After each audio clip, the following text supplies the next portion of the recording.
வணக்கம். TET paper 2 எழுதுகிறவங்களுக்கு 10ஆம் வகுப்பு தமிழ் இலக்கணத்திலிருந்து பா வகை மற்றும் அலகிடுதல் அதான் பார்க்க போகிறோம். மொத்தம் 50 எம்சிக்யூ இருக்குது. TNPSC, TRB, TET, competitive exam எழுதுறவங்க எல்லாருக்குமே ரொம்ப யூஸ்ஃபுல்லாக இருக்கும். மெயினாக டெட்டு எழுதுறவங்களுக்கு இலக்கணத்துலேருந்து நிறைய கொஸ்டின் கேட்குறாங்க. அதனால் நம்ம அதுக்கு இம்பார்ட்டன்ட் கொடுத்து பார்க்க போகிறோம்.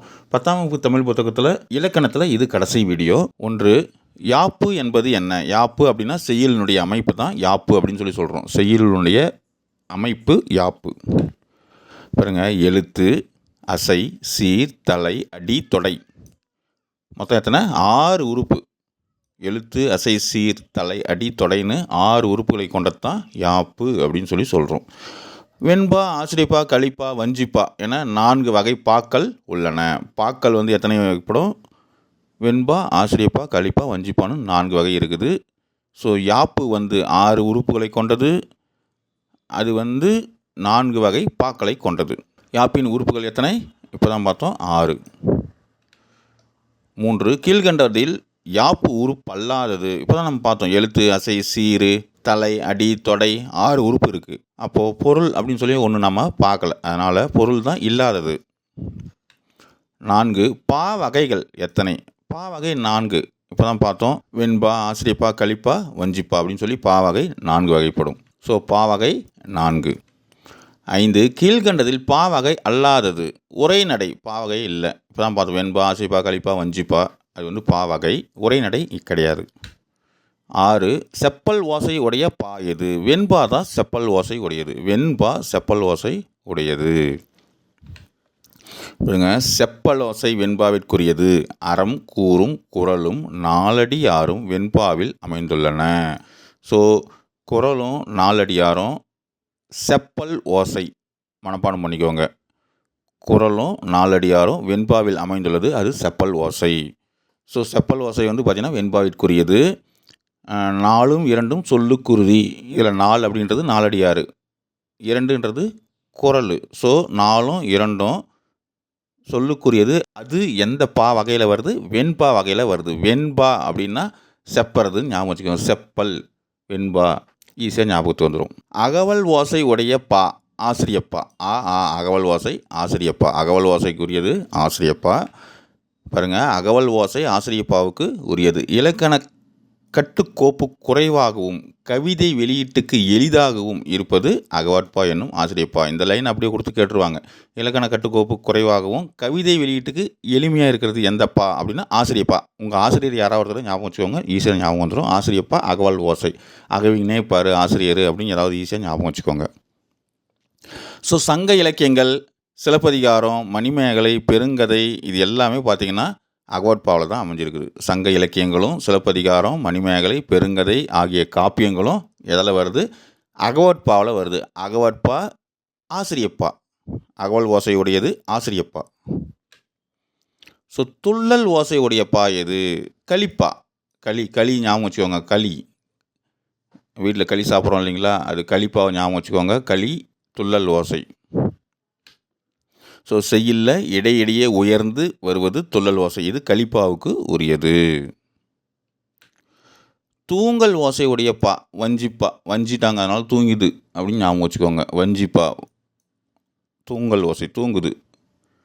தூங்கல் ஓசை வஞ்சிப்பாவுக்கு உரியது. அடுத்தது, குறள் வெண்பாவில் அடிகள் எத்தனை? குறள் வெண்பாவில் 2 அடி தான், நமக்கே தெரியும். திருக்குறள் 2 அடி தான் இருக்குது. குறள் வெண்பா என்பது வெண்பாவின் பொது இலக்கணம் அமையப்பெற்று 2 அடிகளாய் வரும். 2 அடி தான் திருக்குறள். முதல் அடி 4 சீர் இருக்கும், அதாவது அது அளவடின்னு சொல்லுவோம். 4 சீர் இருந்தால் அது அளவடி. 2ஆம் அடி 3 சீர் இருக்கும். 3 சீர் இருந்தால் சிந்தடி. 3 சீர் இருந்தால் சிந்தடி. 4 சீர் இருந்தால் அளவடி. ஸோ குறள் 4 3 7 இருக்குது. முதல் அடியில் 4 சீர் இருக்குது அளவடி. 2ஆம் அடியில் 3 சீர் இருக்குது சிந்தடி. மொத்தம் குறள் வெண்பா பார்த்திங்கன்னா 2 அடிகளாய் வரும். குறள் வெண்பாவின் முதல் அடி சீர் எண்ணிக்கை 4. இப்போ தான் பார்த்தோம். குறள் வெண்பாவின் 2ஆம் அடி சீர் எண்ணிக்கை 3. அதுவும் இப்போ தான் பார்த்தோம். அலகிடுதல் என்றால் என்ன?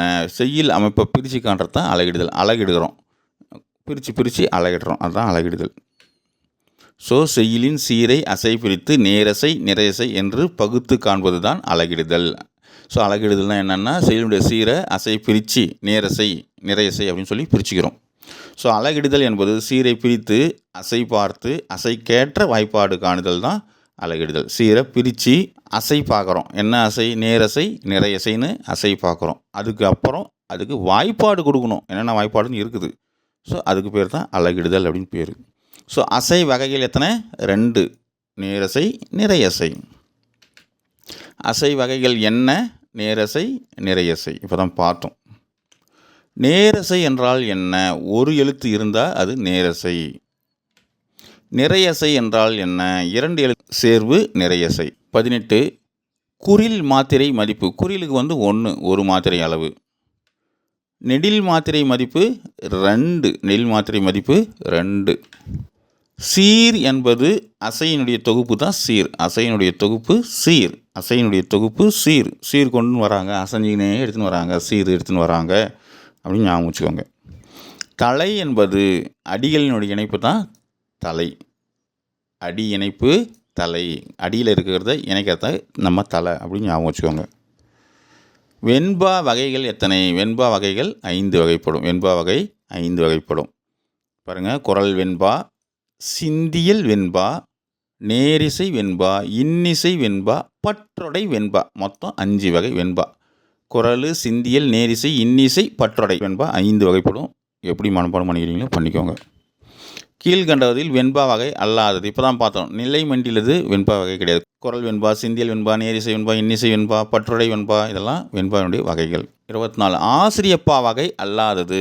குரல் ஆசிரியப்பா கிடையாது. பாருங்கள், நேரிசை ஆசிரியப்பா, இணைக்குரல் ஆசிரியப்பா, நிலை மண்டில ஆசிரியப்பா, அடிமடி மண்டில ஆசிரியப்பா என 4 வகை ஆசிரியப்பாக்கள் உள்ளன. ஸோ ஆசிரியப்பா வகையில் என்ன வராது? குரல் வராது. இணைக்குரல் தான் இருக்குது, ஞாபகம் வச்சுக்கோங்க. 25. அலகிடுதல் செய்ய முதலில் பார்க்க வேண்டியது எழுத்தை பார்க்கணும். எழுத்து பார்த்து தான் அலகிட போகிறோம். அசை உருவாகும் அலகு எழுத்து. அசை உருவாகும் அலகு எழுத்து. சீர் உருவாகும் அலகு அசை. சீர் உருவாகும் அலகு அசை. ஏற்கனவே சொல்லியிருக்கோம். சீர் எடுத்துக்கின்னு அசைஞ்சு வராங்க அப்படி ஞாபகம் வச்சுக்கோங்க. அடி உருவாகும் அலகு சீர். சீர் வச்சு தான் அடி உருவாக போகுது. தொடை அப்படின்றது ஒலி இணைப்பு. ஒலி இணைப்பு தான் தொடை. நிறையசை அமைப்பு அப்படின்றது குறிலும் சேர்ந்ததும் குறிலும் நெடிலும் சேர்ந்தது நிறையசை. நேரிசை நிறையசைன்னு 2 இருக்குது இல்லைங்களா? அதில் குறிலும் சேர்ந்தால் அதுவும் நிறையசை தான். குறிலும் நெடிலும் சேர்ந்தாலையும் அதுவும் நிறையசை தான். 2ம் சரி. குறில் நெடில். நேரசை அமைப்பு குறிலும் நெடிலும் சேர்ந்து தான் 2மே தான். துள்ளல் ஓசை எந்தப்பா? துள்ளல் ஓசை கலிப்பா. கலிப்பா துள்ளல் ஓசை. துள்ளல் ஓசை கலிப்பா. முன்னே பார்த்துட்டோம். பாருங்கள், செப்பல் ஓசை அப்படின்னா இருவர் உரையாடுவது போன்ற ஓசை இருந்தால் செப்பல் ஓசை. 2 பேரும் செப்பிக்கிறாங்க, பேசிக்கிறாங்க, அதுதான் செப்பல் ஓசை. அகவல் ஓசைனா ஒரு பேசுதல் போன்ற சொற்பொழிவாற்றுவது போன்ற ஓசை. அகவல் ஓசை அகவினே இப்போ அவங்க ஒரு ஆள் பேசுவாங்க, நம்ம எல்லோரும் கேட்டுனுக்க வேண்டிதான். சொற்பொழிவாற்றுறது தான், அதுதான் அகவல் ஓசை. துள்ளல் ஓசை கன்று துள்ளினால் போல சீர்தோறும் துள்ளி வரும் ஓசை. அதாவது தாழ்ந்து உயர்ந்து வரும். கண்ணுக்குட்டி இப்படி எகிரி குச்சி போகுது இல்லைங்களா? எகிறது கீழே குறியுது, மேலே எகிறது கீழே குறிக்குது, அந்த மாதிரி. அதுதான் துள்ளல் ஓசை. உயர்ந்து தாழ்ந்து வர்றது தான் துள்ளல் ஓசை. தூங்கல் ஓசை சீர்தோறும் துள்ளாது தூங்கி வரும் ஓசை தாழ்ந்தே வரும். ஸோ தாழ்ந்தே வரும், துள்ளிக்கிட்டுலாம் ஓடாது, தாழ்ந்துனே இருக்கும். அதான் தூங்கல் ஓசை. தூங்கிக்கிட்டே இருக்கும், அவ்வளோதான். தூங்கிக்கிட்டே இருந்தால் அது தூங்கல் ஓசை. சீர்தோறும் துள்ளாது தூங்கி வரும் ஓசை தாழ்ந்தே வருவது தூங்கல் ஓசை. இதெல்லாம் யார் சொன்னது அப்படின்னா புலவர் குழந்தை அவர்கள் யாப்பதிகாரத்தில் சொல்லியிருக்காரு. புலவர் குழந்தை யாப்பதிகாரம். இதே கேட்பாங்க, மனப்பாடம் பண்ணிக்கோங்க. யாப்போசை தரும் பா ஓசை பற்றி எந்த நூலில் குறிப்பிடப்பட்டுள்ளதுன்னு சொல்லி கேட்பாங்க. யாப்பதிகாரம், புலவர் குழந்தை. 33. அகவல் ஓசை எந்தப்பா? அகவல் ஓசை ஆசிரியப்பா. தூங்கல் ஓசை எந்தப்பா? வஞ்சிப்பா. தூங்கி வஞ்சிட்டாங்க அப்படின்னு. செப்பல் ஓசை வெண்பா. செப்பல் ஓசை வெண்பா. அலகிடுதல் பயன்பாடு. பா வகை கண்டறிதல், அமைப்பு அறிதல், 2மே தான். 2மே அலகிடுதல் பயன்படுது. ஸோ அலகிடுதல் பயன்பாடு 2ம் பா வகை கண்டறியறதுக்கும் அமைப்பு அறியறதுக்கும் பயன்படுது. குரல் வெண்பா அமைப்பு 4+3. திருக்குறளில் மேலே 4 இருக்கும், கீழே 3 இருக்கும். ஸோ மொத்தம் 2 அடி. ஸோ 4+3.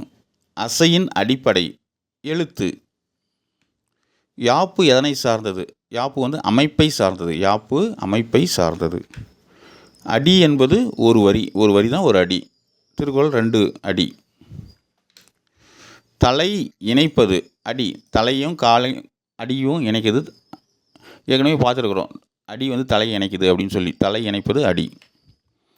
செய்யுள் அமைப்பின் அடிப்படை அனைத்துமே எழுத்து, அசை, சீர் எல்லாமே செய்யுள் அமைப்பினுடைய அடிப்படை. எழுத்து, அசை, சீர் அனைத்தும். பா வகைகள் அடையாளம் காணுவது ஓசை. பா வகை வந்து அடையாளம் காணுவது ஓசை.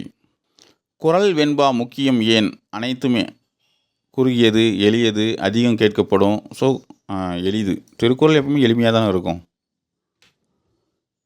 45 நிறையசை மாத்திரை மதிப்பு அது வந்து மாறிக்கிட்டே இருக்கும். நிறையசை மாத்திரை மதிப்பு மாறிக்கிட்டே இருக்கும். நேரிசை நிறையசைன்னு 2 இருக்கு இல்லைங்களா? நிறையசை மதிப்பு மாத்திரை மதிப்பு மாறிக்கிட்டே இருக்கும். நேரிசை மாத்திரை 1 அல்லது 2 இருக்கலாம். 47 அலகிடுதல் எதில் பயன்படும்? ரெண்டுமே இலக்கணத்திலையும் பயன்படுது, செய்யுள்லையும் பயன்படுது. 48 பா வகை தெரிந்தால் என்ன தெரியும்? ஓசை, அமைப்பு ரெண்டுமே தெரியும். சீர், அசை, அடி இதுதான் வரிசை. சீர், அசை, அடி. சீர், அசை, அடி. எழுத்து, அசை, சீர். எழுத்து, அசை, சீர். இது ஞாபகம் வச்சுக்கோங்க. எப்படி ஞாபகம் வருதுன்னு பாருங்கள். நினைவில் கொள்கன்னு கொடுத்துருக்காங்க. ஓரசை சீர், ஈரசை சீர், மூவசை சீர் அப்படின்னு சொல்லி.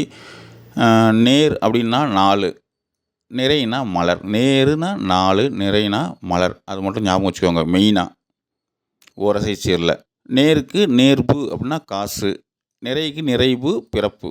நாள் மலர் காசு பிறப்பு. நேர் நிறை நேர்வு நிறைவு. நாள் மலர் காசு பிறப்பு. இது 8 மனப்பாடம் பண்ணிட்டீங்க அப்படின்னா ஓரளவுக்கு இதில் நம்ம சீர் பிரிச்சிடலாம். ஸோ நேர் நேராக இருந்தால் தேமா, நிறை நேர் புளிமா, நிறை நிறை கருவிலம், நேர் நிறை கூவிலம். இது எப்படி மனப்பாடம் பண்ணுறதுன்னு தெரில. நீங்கள் எழுதி வச்சு ஏதாவது லிங்க் பண்ணி மனப்பாடம் பண்ணிக்கோங்க. வேறு வழி கிடையாது. நேர் நேர் தேமா, நிறை நேர் புளிமா, நிறை நிறை கருவிலம், நேர் நிறை கூவிலம். 10 முறை சொன்னீங்கன்னா மனப்பாடம் ஆயிடுது. இங்கே பாருங்கள். இந்த மூவசை சீரில் நேர் நேர் நேர்னா தேமாங்காய். நேர் நேர் இந்த நேருக்கு பதிலாக நிறை போட்டோம்னா தேமாங்கனி. தேமாங்காய் வந்து தேமாங்கனியாக மாறிடுது. அடுத்தது பார்த்திங்கன்னா நிறை நேர் நேர் அது புளி மாங்காயாக மாறுது. அதே நிறை நேர் நிறை அப்படின்னா புளி மாங்கனியாக மாறிடுது. நிறை நிறை நேர் அப்படின்னா கருவிலங்காய். நிறை நிறை நிறை அப்படின்னா கருவிலங்கனியாக மாறிடுது. நேர் நிறை நேர் கூவிலங்காய், நேர் நிறை நிறை கூவிலங்கனியாக மாறிடுது. ஒரு திருக்குறள் கொடுத்துட்டு அது அலகிடுதல் கொடுத்துருக்குறாங்க. புரியுதான்னு பாருங்கள். உலகத்தோடொட்ட ஒழுகல் பல கற்றும் கல்லார் அறிவிலாதார்.